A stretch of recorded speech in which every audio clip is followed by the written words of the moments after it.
Good evening, everybody. If you don't know me already, my name is Aaron Swigum. I am the managing partner here at William Vaughan Company. And as Jim mentioned, we are talking today about talent retention and a little bit on recruitment as well. We did have a previous call to talk about some of these topics, so I am excited to share this panel with you. I think we've got some really talented people up here. Starting with my immediate left, Heidi Bollin, president of Bollin Label Systems. And Heidi, if you wanted to share a little bit about yourself. I am third generation at Bollin Label Systems. My undergrad's in human development. I have a master's in business specializing in human resource. So I spend a lot of time doing lots of things at Bollin Label, but I do my favorite work is working with our humans.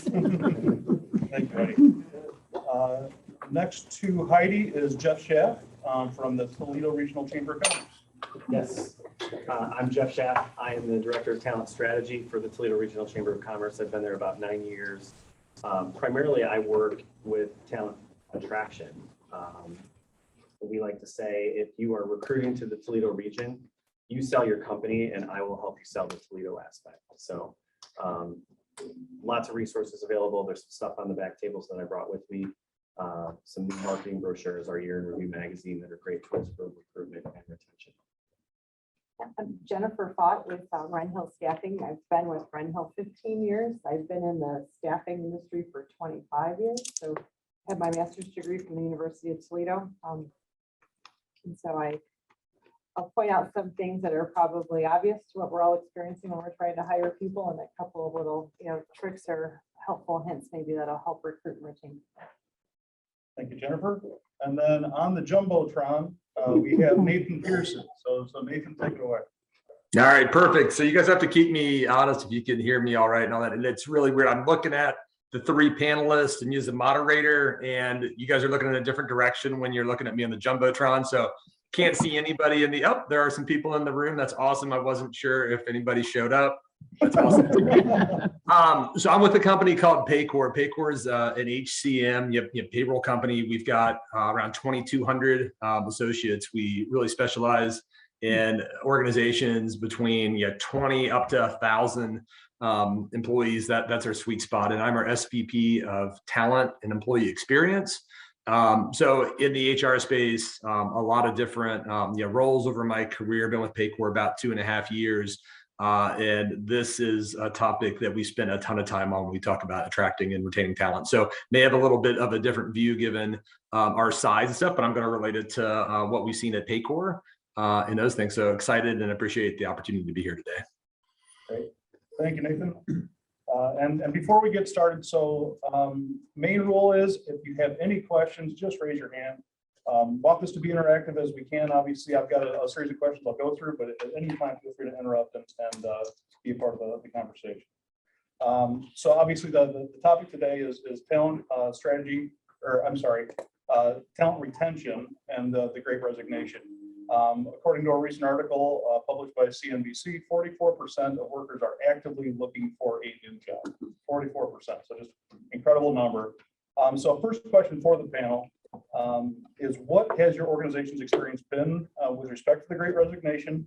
Are you experiencing more turnover than normal? And if not, why not? And that's not just for your organization, but also what you're seeing in the marketplace. So Heidi, if you wanted to take it up. So at Bollin Label, we have not experienced much of the Great Resignation.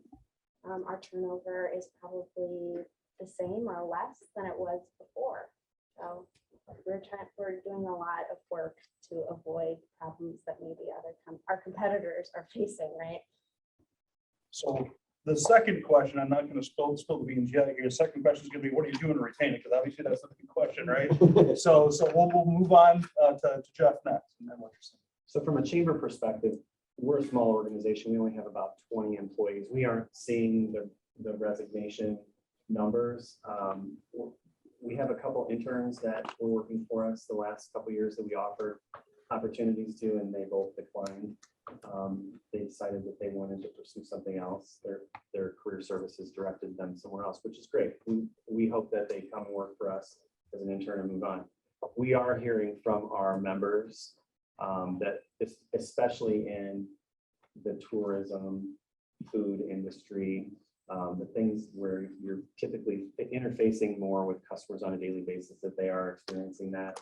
And we think that it's partially because the wages are just jumping. If you can go across the street and make another $1 an hour, you don't have any ties to that company, you're gonna go jump across the street. We saw that a little bit with manufacturing as well during COVID. And the year after, we had some large organizations, companies open in the region as well, when we had Amazon open 2 big facilities. So you started to see a bunch of people leave to go make an extra, 25 cents to 50 cents an hour. You mentioned before, maybe a little bit of the boomerang effect going on with that change. Yeah, with that, we've heard quite a bit about losing employees to Amazon, and then after the first year, having them come back. I think there were some really bad experiences with COVID at the Amazon facilities, where maybe they weren't following some protocols like other employers were. And sometimes it's just the grass isn't always greener. It's the new shiny penny. So you want to go check it out, and then you get in and it might not be as great as what you had before. We've heard some of that from some of our other major employers that are members in that Rossford area. So at Renhill, we have 3 different verticals of business. We have our education vertical, our light industrial staffing, and then our hospitality. So we definitely saw an effect of the Great Resignation in the education vertical, because a lot of folks who retired would have gone back to becoming a substitute teacher, and they prefer that flexible schedule. So we saw a great decline in people wanting to be a substitute teacher. In the hospitality vertical, for example, we do a fair amount of staffing for the Huntington Center. So ticket takers and ushers might be Renhill associates. That was also typically staffed by retirees, needing to make minimal money while they're on their Social Security, but also flexible schedules, right? So they can pick and choose the days. We also saw a decline in the folks who retired from their full-time job, re-entering the workforce on a part-time or contingent basis. How about you, Nathan? And the audience is still out here. Okay, perfect. Yeah, I mean, I think we've experienced it a couple of different ways. And like I said earlier, we're around 2,200 associates. We moved to a completely virtual environment during the early stages of the pandemic, which is kind of a double-edged sword. So it's been really great from an attraction standpoint. I mean, the flexibility and those things. But we've definitely seen a spike in turnover in certain areas. So we're able to attract quicker and faster in some cases, but we've also lost folks because a lot of the competition in similar roles and things like that have also created flexibility in the roles that they're able to attract. So the market's pivoted, for us from that standpoint. And like I said, our situation may be a little bit unique, but for those that are experiencing virtual, the stickiness, like that's one of the things that is different today. Is it's a lot easier for folks when they're in an environment like this, and you're seeing it in folks that have been with a company less than a year or less than 6 months. It's a lot easier to resign or to take a flyer on a different job and those things when you don't have maybe relationships the same way. You don't have to sit across from your manager. You're not in discussions and chats and working with your coworkers side by side. So there are pieces that kind of cut both ways to that, but connections have been, I would say, a difficult opportunity, like across the board for a lot of organizations.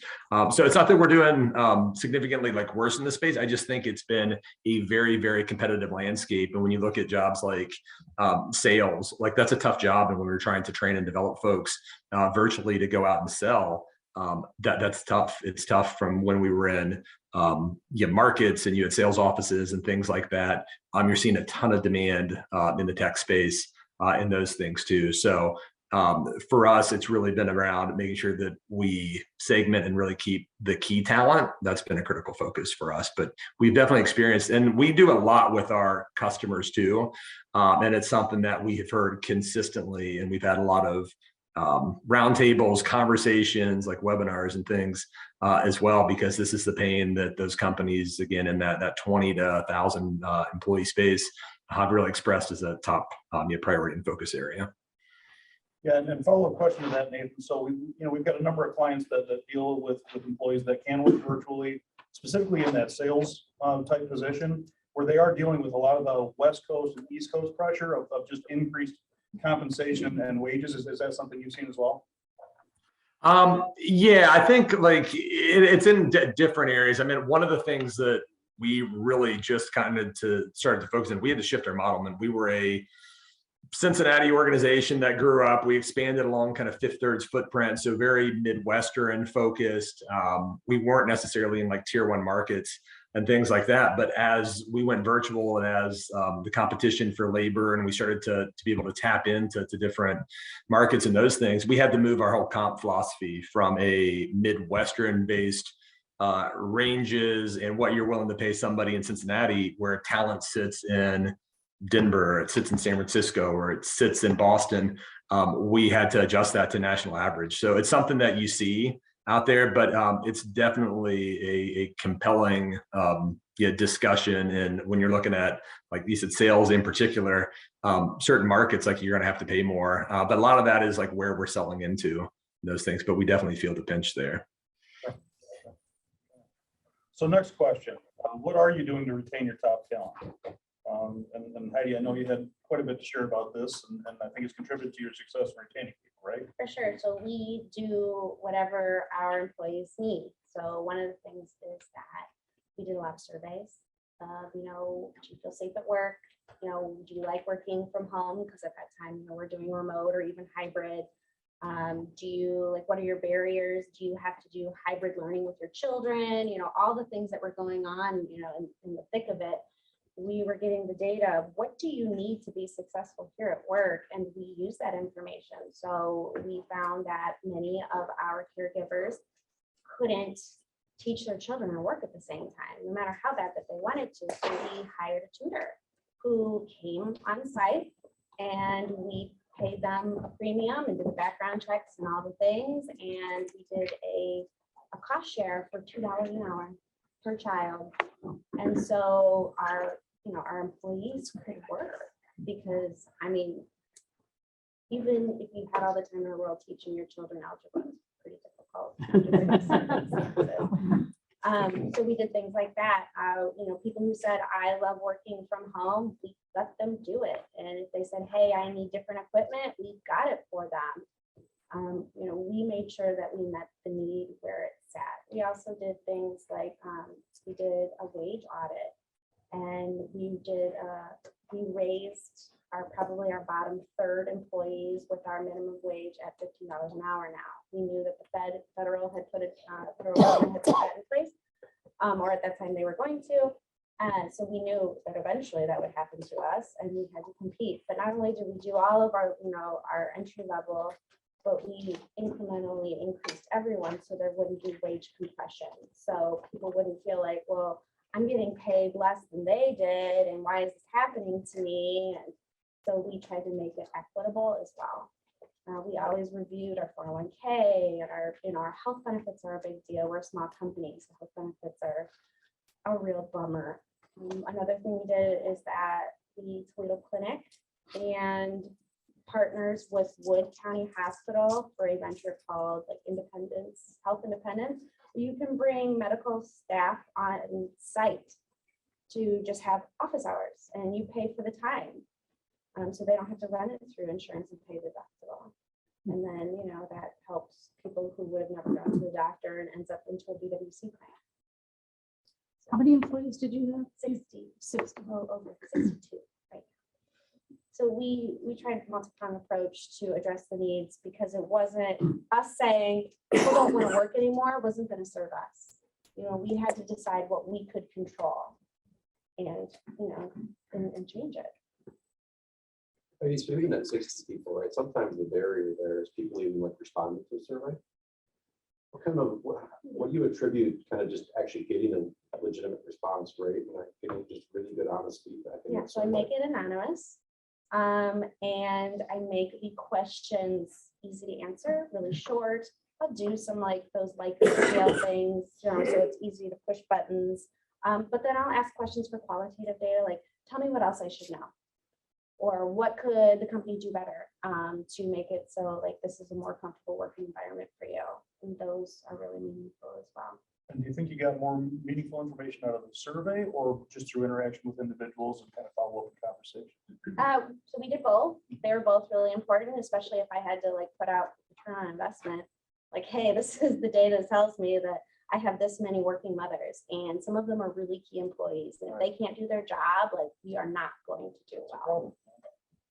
So, I mean, we're smaller, so it's easier to put your hands around it, you know, and I listen to rumors. So if somebody says to somebody and it hits my desk, then I can start to understand, you know, what everybody's talking about on the floor.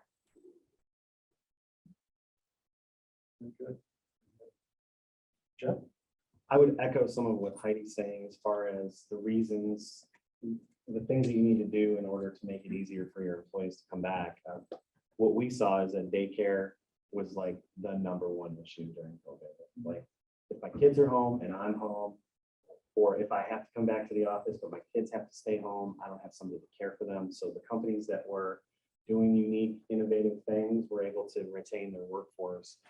From a health concerns perspective, making sure, like for our organization, we made sure we had policies in place, we had barriers in place, we made sure that strangers weren't allowed in the office without us knowing that they were coming in, making sure that masks were available, making sure that all of that. So we all kind of felt comfortable when it was time to come back to the office, that the protocol was in place. Since we've come back to the office, we've conducted quite a bit of training to help us understand how to work together again. You know, you're working at home independently, and then you throw everybody back in the office, and we're just a small office, but we're in a new office space too that's smaller than we've ever been in. So you're on top of each other and you can overhear conversations, and not everybody is dealing with coming back to the office the same way. So we went through a lot of training that way. From a member perspective, flex time is still huge. Flex time and remote work. The companies that are still allowing that in our building alone, we're in with Libby, they might be in 2 to 3 days a week. Key Bank is only in, I think, 1 day a week, and it's not even mandatory. They're easing their way back in, listening to what their employees are saying. We've seen quite a few companies who have flipped to unlimited vacation. It's a policy that people are using. It doesn't always mean that people are taking more vacation. In fact, I think the data shows that they take less, but it's one of those perks. But the companies that are succeeding right now are paying better wages. And inflation is up, and a 2 to 3% cost of living adjustment isn't going to cut it. And the best way for employees to find that increase is to jump ship to another spot. I think the data shows that the quit rate was in February of 2021 was around 2.4%. And this past February it was at 2.9. It's the peak in the history is about 3%. But that could mean about a million jobs that are a million people that are switching from 1 year to the next, and that's a lot of people. And we, pull it out to Toledo, it's about 32,000 that have switched in the last few months. That's a lot of people. I mean, you guys are all experiencing it. But the way to make your wages increase, especially if you're in that lower tier and you're in the hospitality industry, or if you're in healthcare as an entry-level person, is you switch jobs, because your 2 to 3% isn't going to cut it. So 5% increase to go to the place next door, you're going to do it. Well, and over a working lifetime, if you switch your job, jump companies every 5 years, you will make more money than you will staying at the same company for 30 years. So they're not wrong. Right.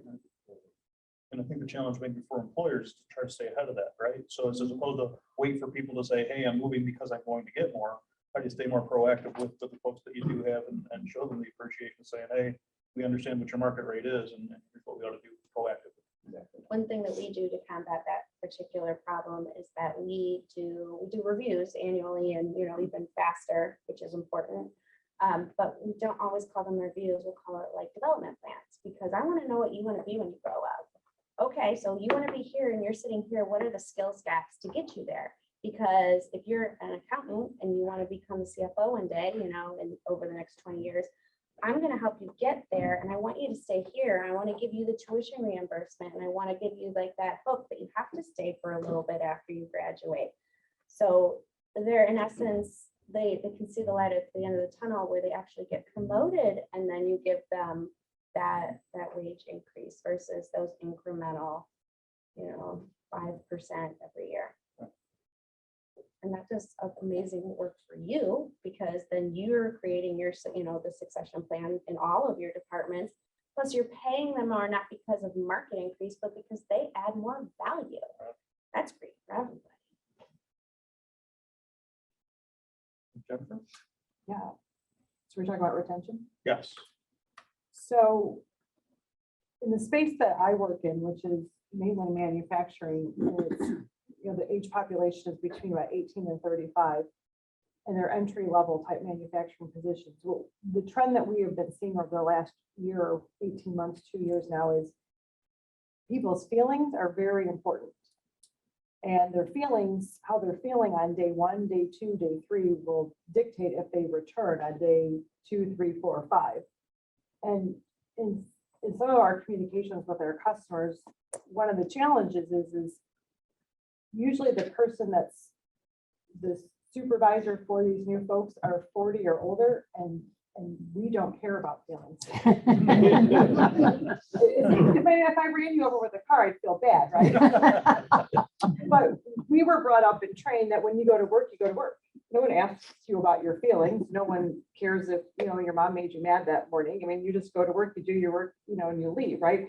So it's the supervisors that need to retrain their brain to engage with the workforce whose feelings are very, very important, and the feelings will dictate if they return. And so we're just talking about, do you arrive on day 1, and do you leave, do you stay through lunch and not walk out the door? Do you come back on day 2 and day 3?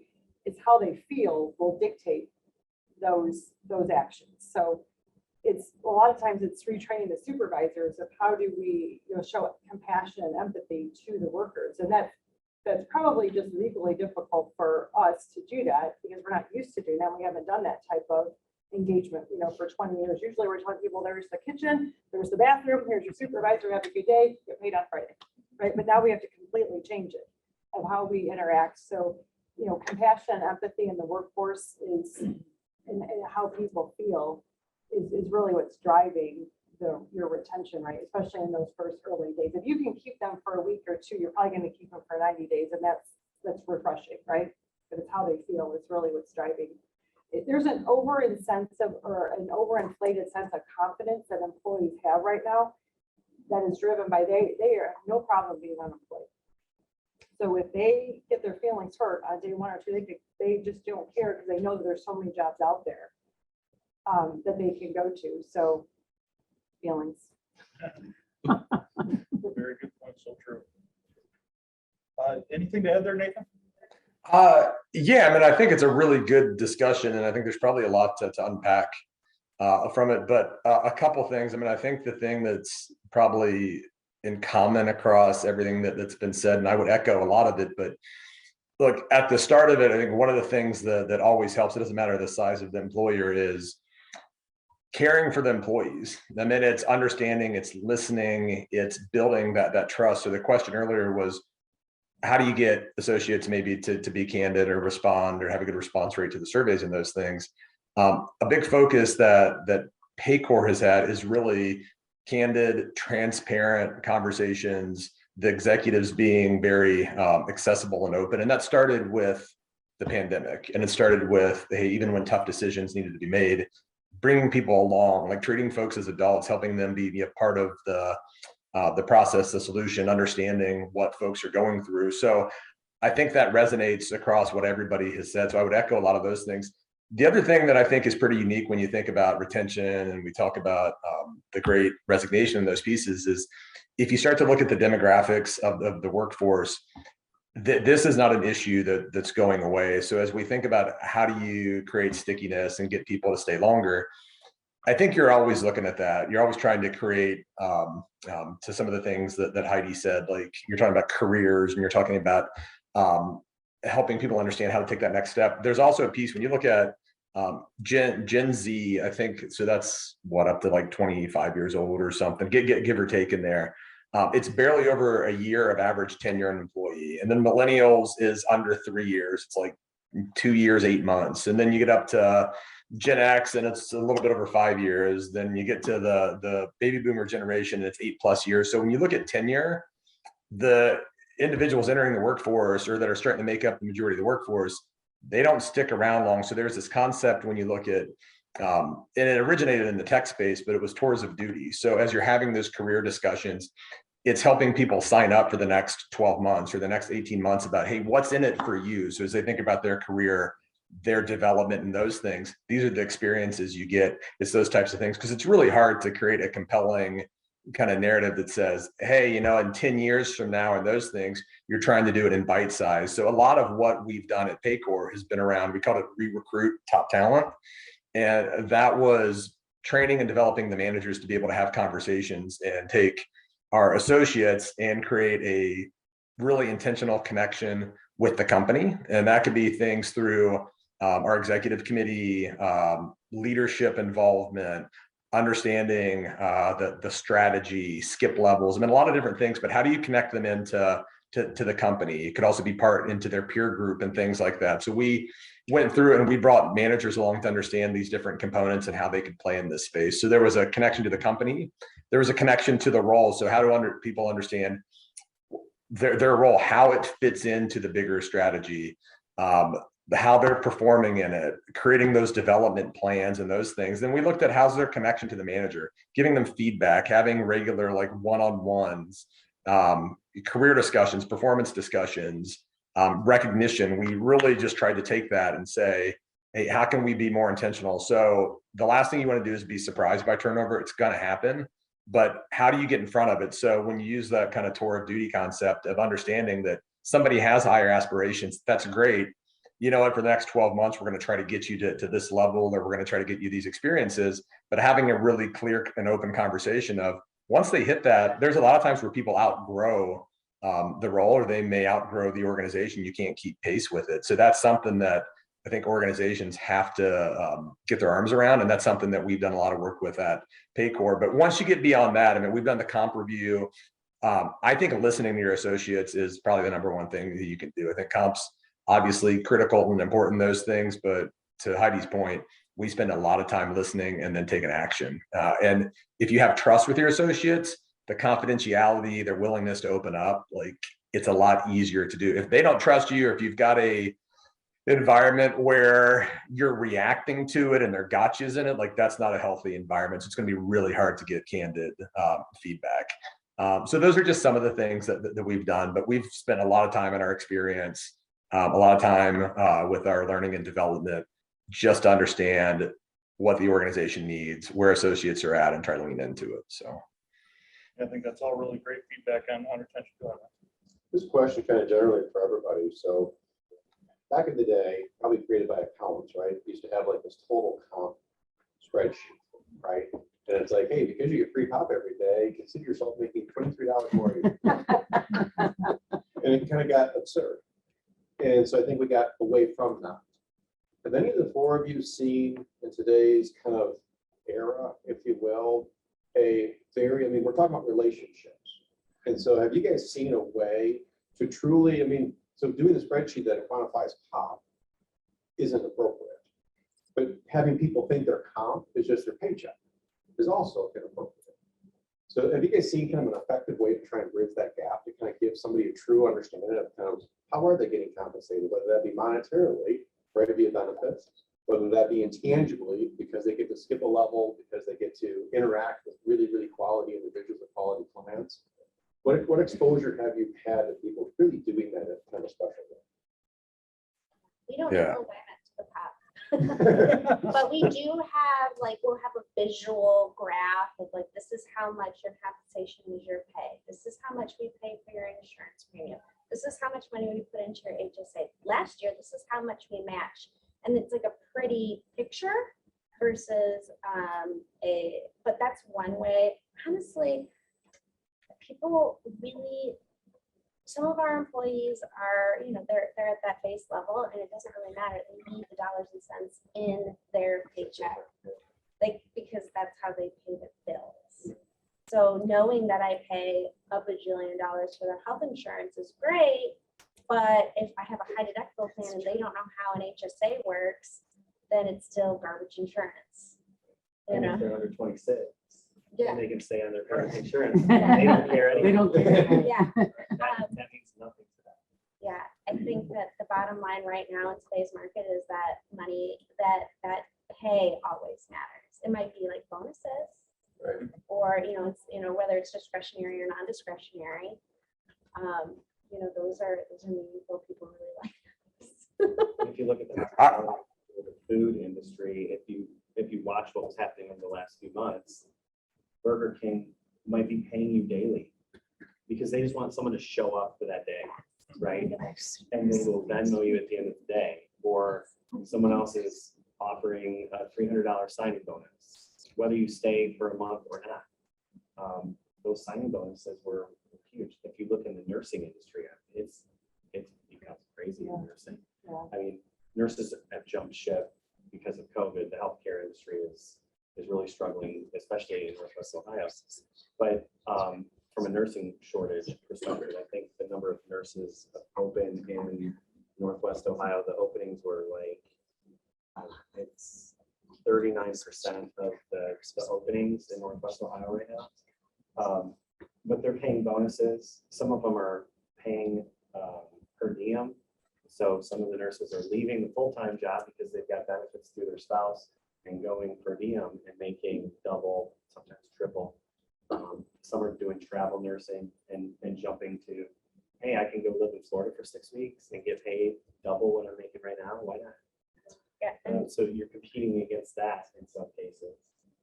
Well, and it's the value proposition to the employee. So when you go to a customer and you're like, hey, I'm offering you this value, but I want to charge you extra for all the processing underneath, but the customer doesn't find value in that. So you're never going to be able to do that and get away with it.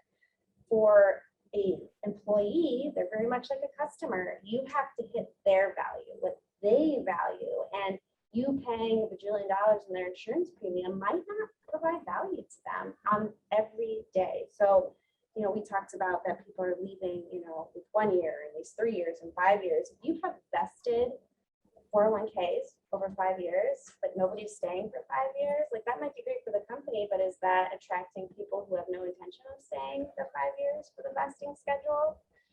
Like, what is the value that they need? And then if they can't afford their groceries right now because, inflation is getting worse and worse and worse, 401k runs out the door because they can't invest it anyway, because they're busy dealing with these crazy expenses that we're, living life right now.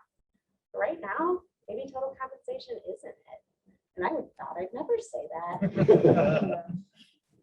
I think, I'm sorry, go ahead.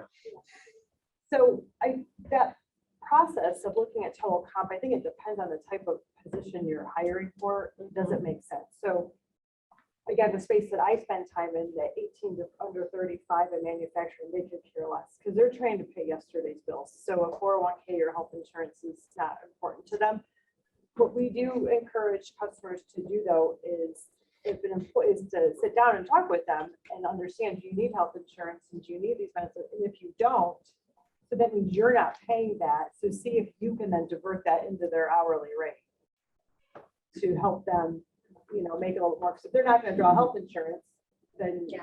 that's an expense you're not going to have. So maybe you could, play with their hourly rate a little bit, because really in the space I interact with, it's about dollars now. They want to get paid today. They want to know what their rate's going to be. And because, insurance is more accessible than what it was, 10 years ago, right, through Obamacare or whatever, putting on their parents' insurance or just access to Medicaid, it's not that important.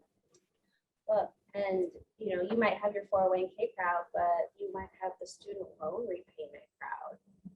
That's really meaningful because a lot of people have that student loans, and a lot of people will have the tuition reimbursement, but not the student loan repayment. And there are new laws that allows you to, have some tax benefits there, which maybe you all know that already.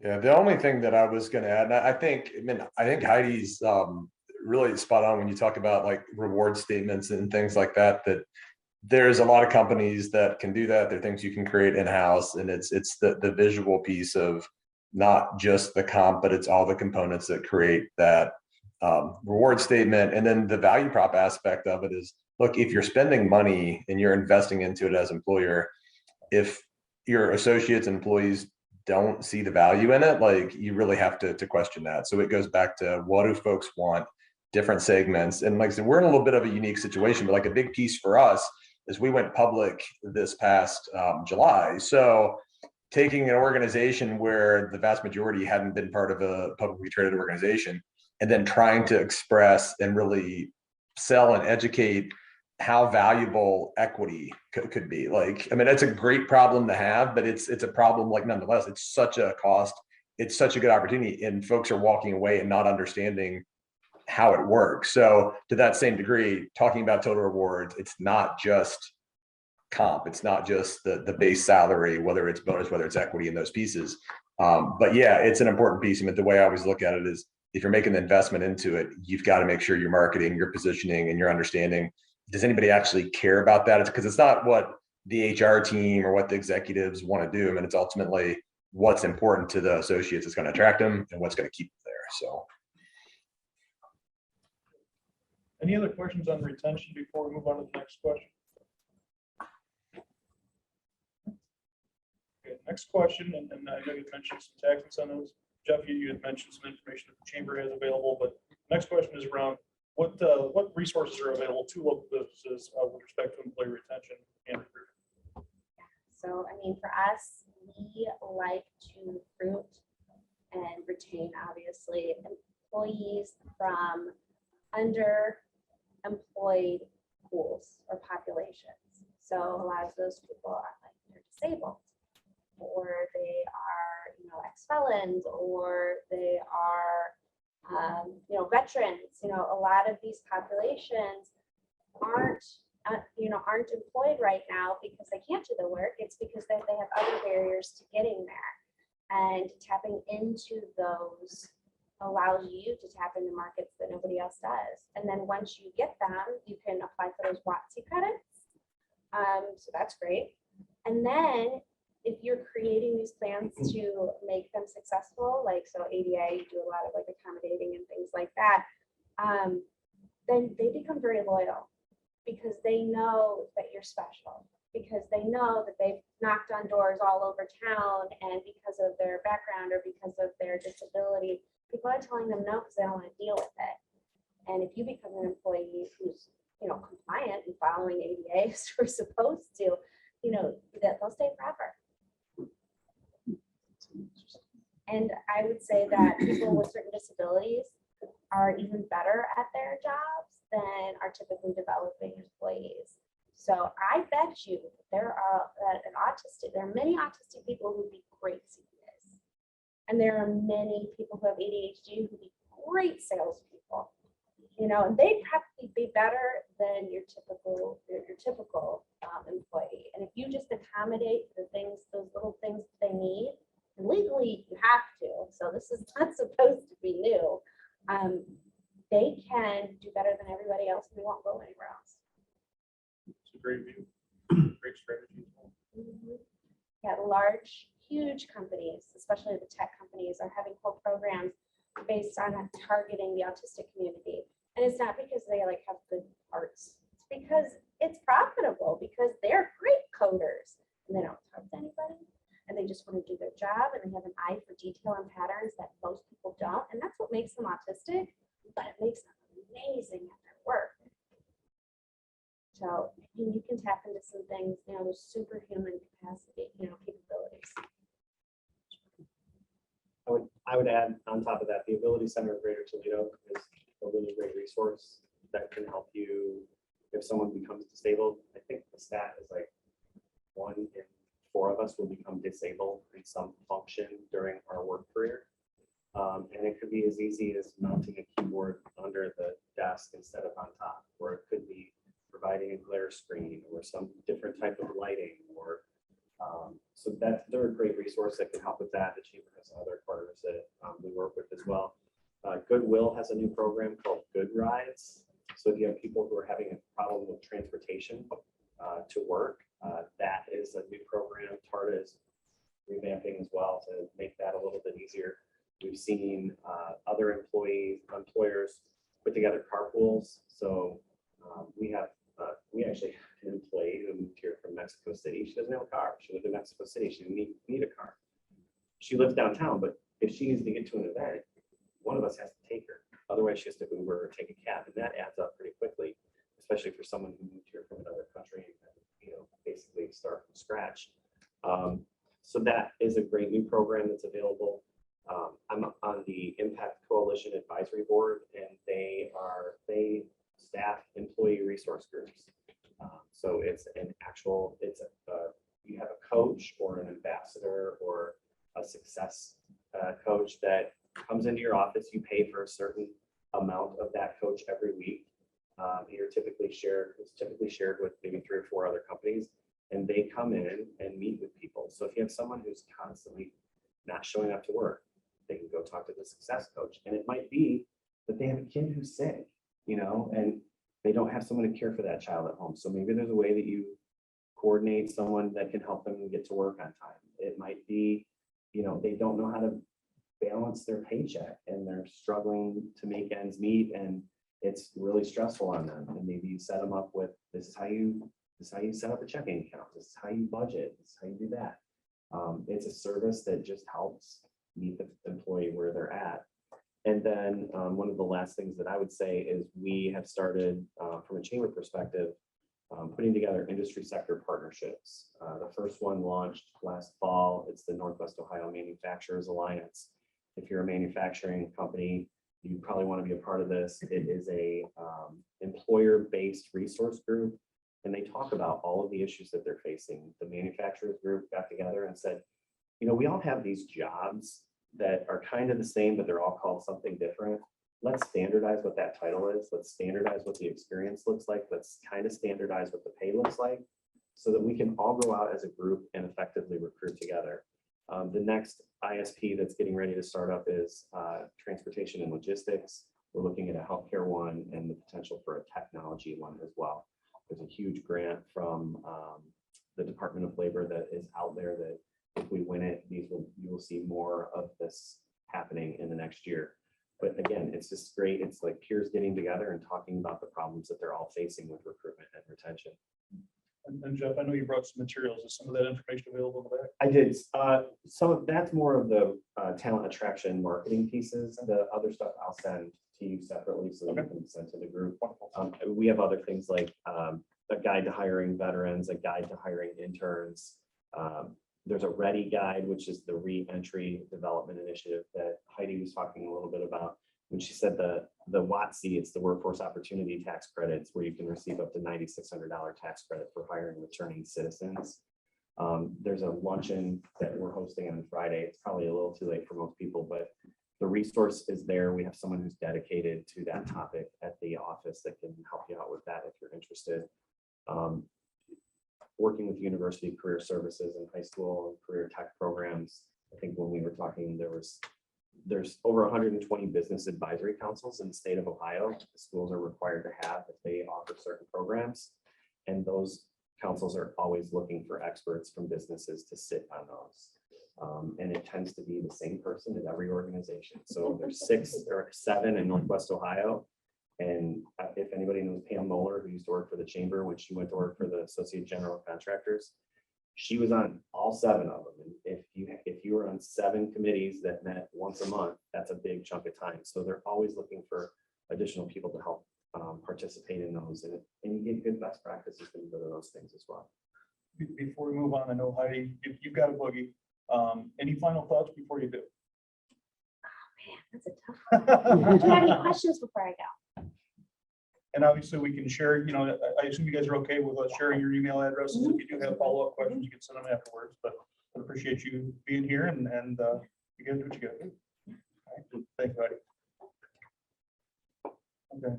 Jennifer? Yeah, so similar to what was said earlier, we actually work with the reentry population. So that could be folks coming out of prison or folks that are coming out of prison that had a drug or alcohol problem and are living in a halfway house right now.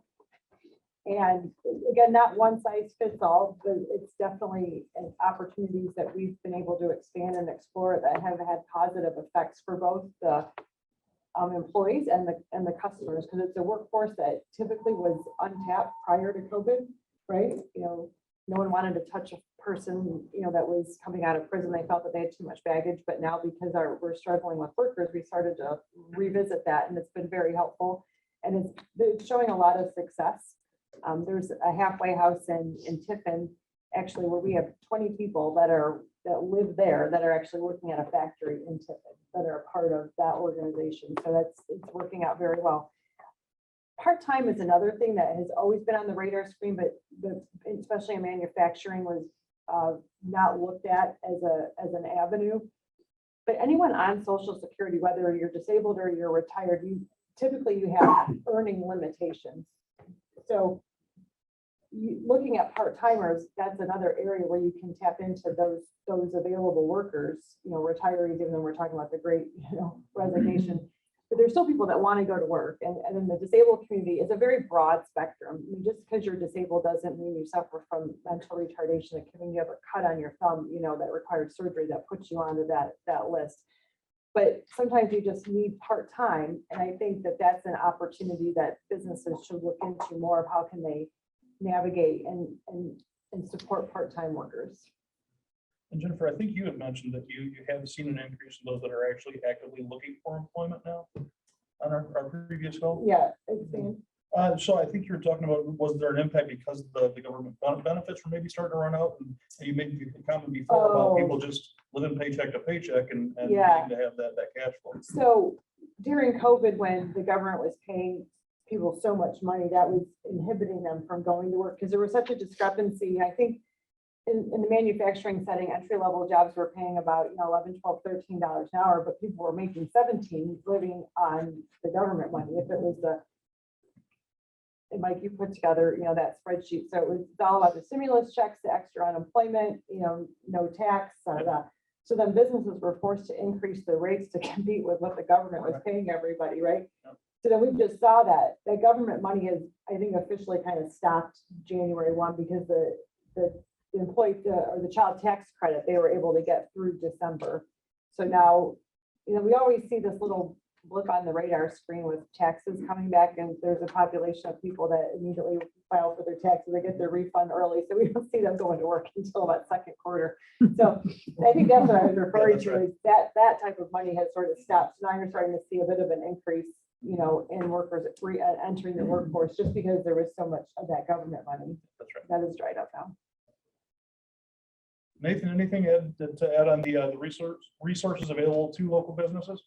Yeah, the only two things I would touch on, and one of them is something that I've seen Paycor take advantage of, and it's out there for all employers, but I've also been in organizations that haven't taken advantage quite the same way. It's Ohio Tech Credit.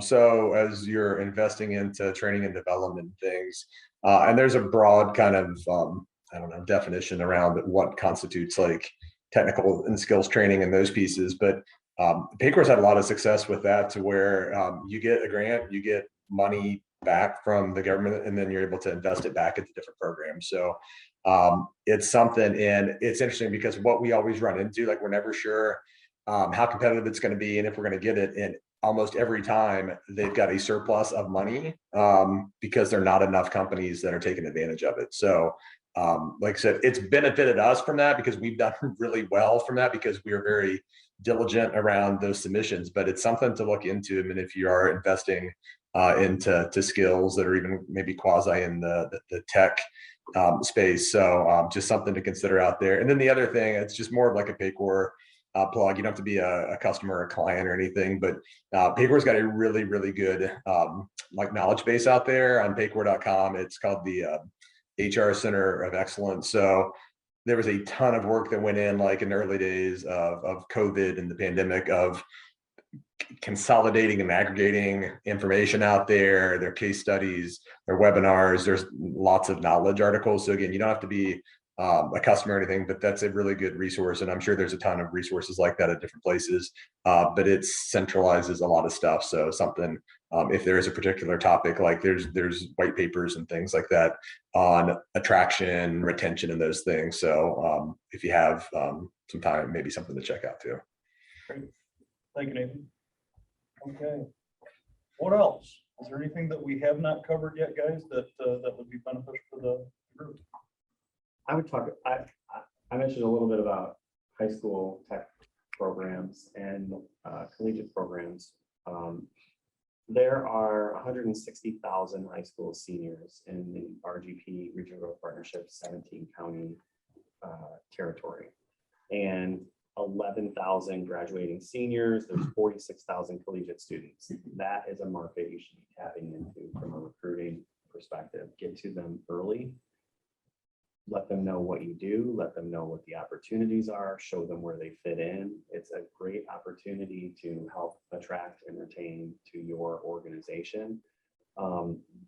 We push internships a lot from the chamber. We think that it's a great opportunity for the interns to learn about your company and for you to learn about the intern. It's a 3-month interview period, basically, and there are programs from the state. They usually roll it out in the fall, the Third Frontier program, where they might split the salary for the intern for a certain period of time, or they may reimburse you after the fact. They're always coming up with new programs for that.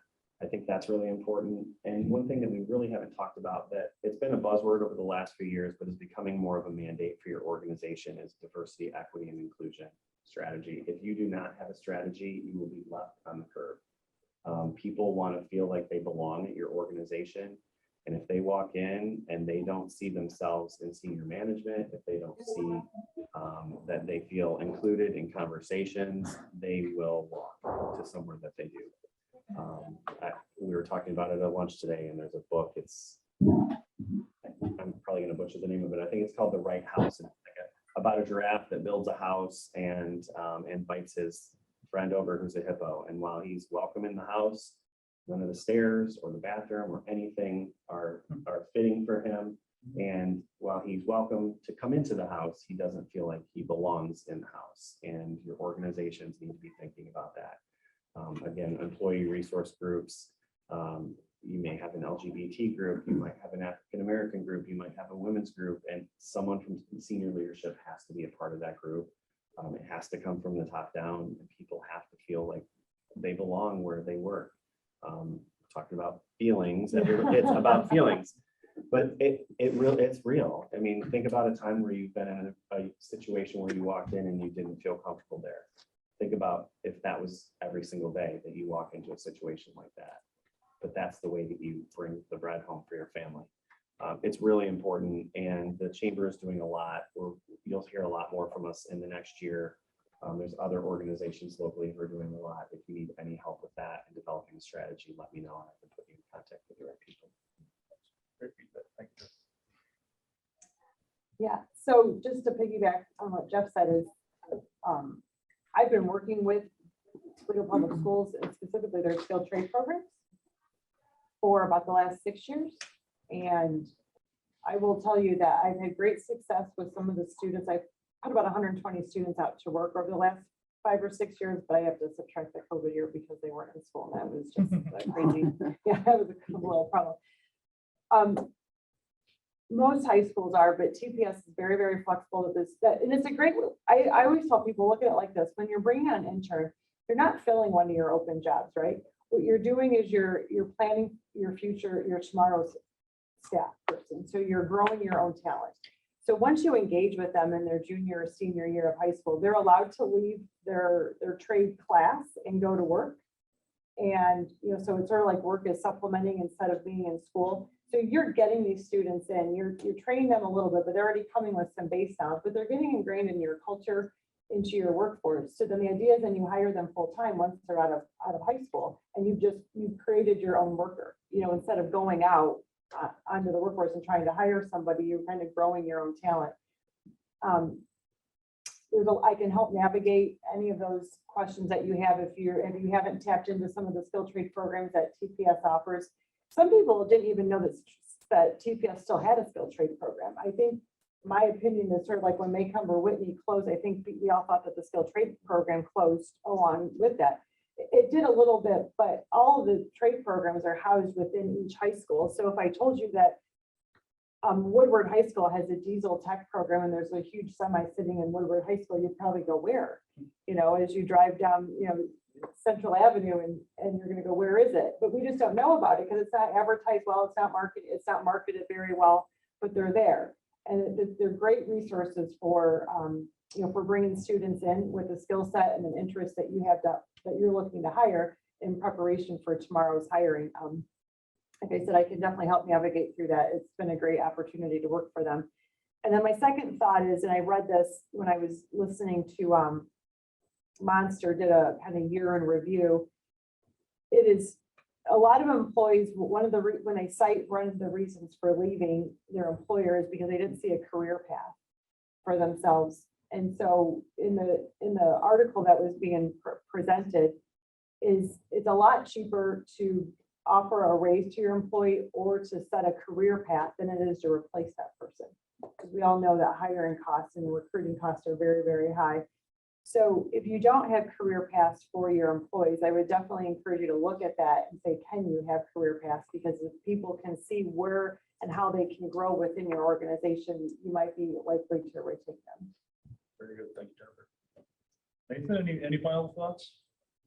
No, I mean, look, this space, there's so much out there. There are so many places you could spend time and resources and things like that. So like I just encourage, like if you guys have questions and things in the back end, I think the comment was made earlier, like email, LinkedIn, those types of things. But there's a ton of opportunities in this space, but there's also a lot of really good work that's being done. So I just appreciate the time and the opportunity to come in and talk a little bit. So. Materials with contact information. So if you have follow-up questions, feel free to reach out. In the interim, food and drink. So there's plenty of it there. Eat up.